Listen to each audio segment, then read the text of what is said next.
All right, what's happening, fam? L.A.R. movement still moving. Book is entitled Lessons from a Non-Custodial Father at Amazon, Kindle, and Create Space. A link will be in the description box below, as usual. This video is entitled My Thoughts on the Howard Scandal. This is nothing new. This is things that happen at colleges. I was talking about HBCUs. I went to 2 HBCUs. I graduated from one. I transferred from one to another. And this type of scandal was at both schools. You know, my very first day driving to the campus of Southern, because that's the first school I went to. There was a woman who worked in the financial aid office who basically took people's financial aid money and went to the casino. Got caught. She got caught like $70,000.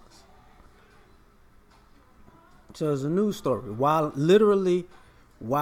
I'm riding in my grandmother's car to get to the campus, we're listening to this story breaking on the radio.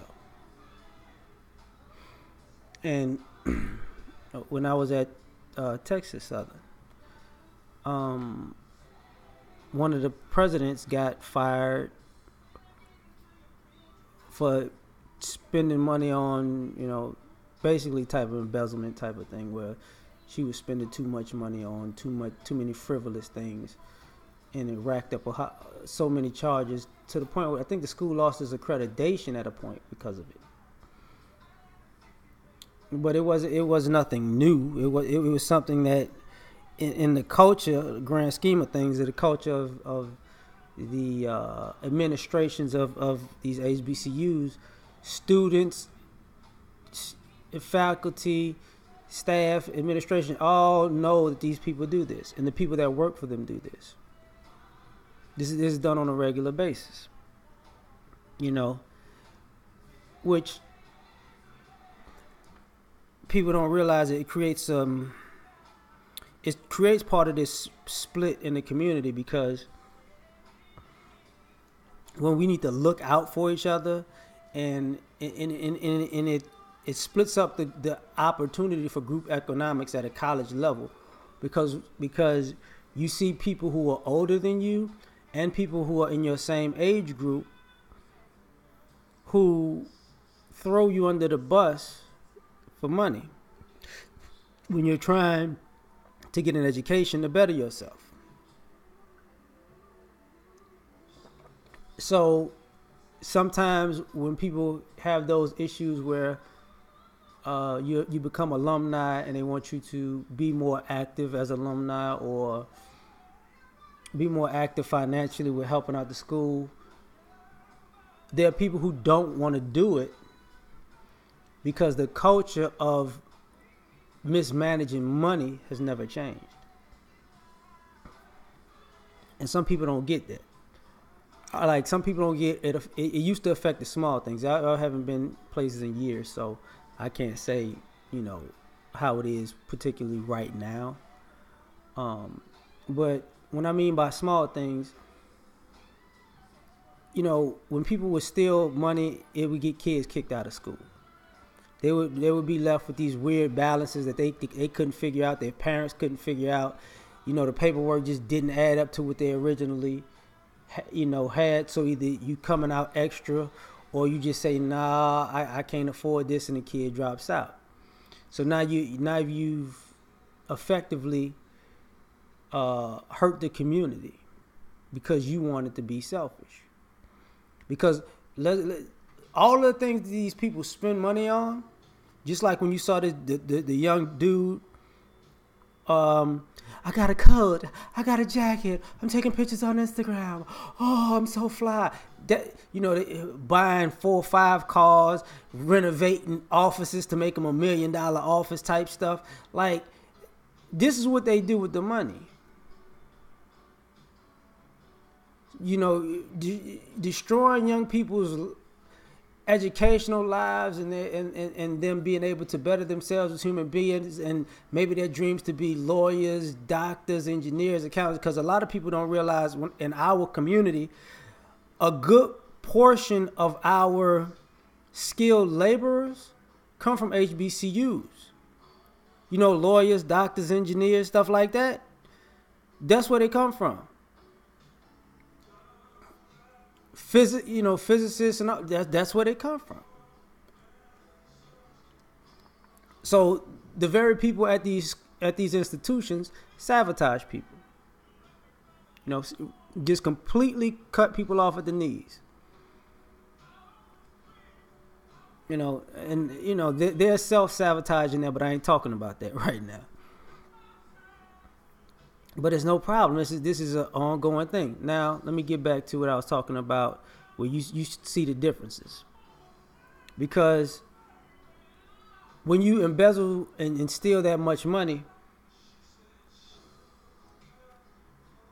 this is why the cafeteria food used to suck. You know, my friends would tell me what they eat for lunch at LSU and eat for dinner. I'm like, what? Wow. Okay. You know, my friends in Illinois and in the schools that they went to around the country would tell me what they eating for lunch at these other institutions. And I'm like, what are they? Okay, so yeah, we paying $800 for 3.5-4 months for food, and all we can eat is, you know, Captain Crunch and sandwiches. And on Mondays, chicken and red beans. That was the joint. On Mondays. But all other than that, the shit sucked. You know, that affects it. I remember the dorms didn't go up because they didn't have the money. Because they misappropriated the funds, because people was partying and turning up. And these are grown people. You know what I mean? This one's blamed on the student, but for the most part, we talking about people in their 30s, 40s, 50s, and 60s doing this. You know what I mean? It's just the culture is so bad. Now you can get a work study person in the mix because that's the culture. You can get a literal student to come along. Oh, yeah, shit. I learned from, you know, Irene how to steal money. What you about to do? I'm about to go get me a Hermes bag.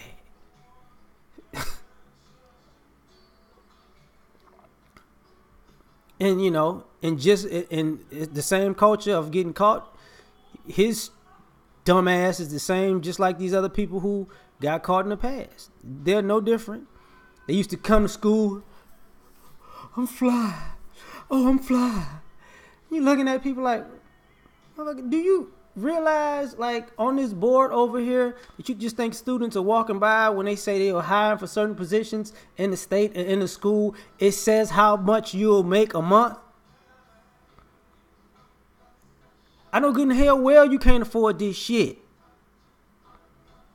Now, the ones that are upper, you know, in the administration, these are people who are making 6-figure salaries, and they just, you know, you hear the stories about them being sugar daddies and being sugar mamas and cougars, and you like, and you wonder why the community fucked up. You're supposed to be the gateway to these kids' success, and you trying to get some ass. Cause that's what it all boils down to at the end of the day: attention and sex. You know, but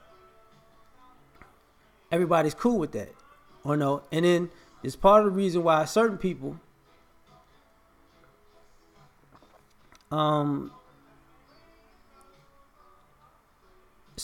have certain issues with people in public. You know, a person might see a teacher or a dean or administration, you know, something like that out in public, and they be, hey, how you doing? You went to the school, and you like, man, shut your puss ass up before I whip the shit out you out here. And you're like, whoa, what happened? Because if you didn't screw them over, when all the shit hit the fan about the money that was stolen, they have somebody that they know that if they can't put their finger on it, but somebody just like you or maybe you was out there spending their financial aid money got them either transferring, going home, picking another career, destroying their dream to be whatever, or deferring it for a while because you wanted to shine on them boys. And, you know, I just want to talk to God. No, we don't want to hear your God stories. We don't want to hear your forgiveness stories. We don't want to hear none of that. Why don't you come back and invest in the community? People would love to invest in the community.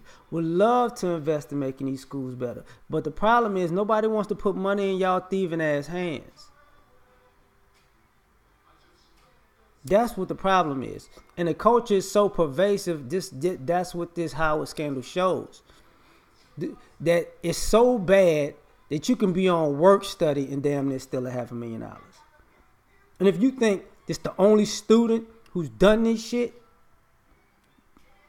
you out of your mind.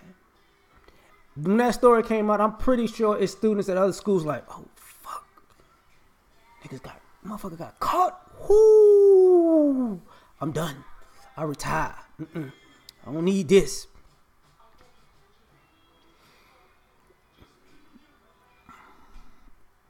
You know what? I'm done, fam. I'm done.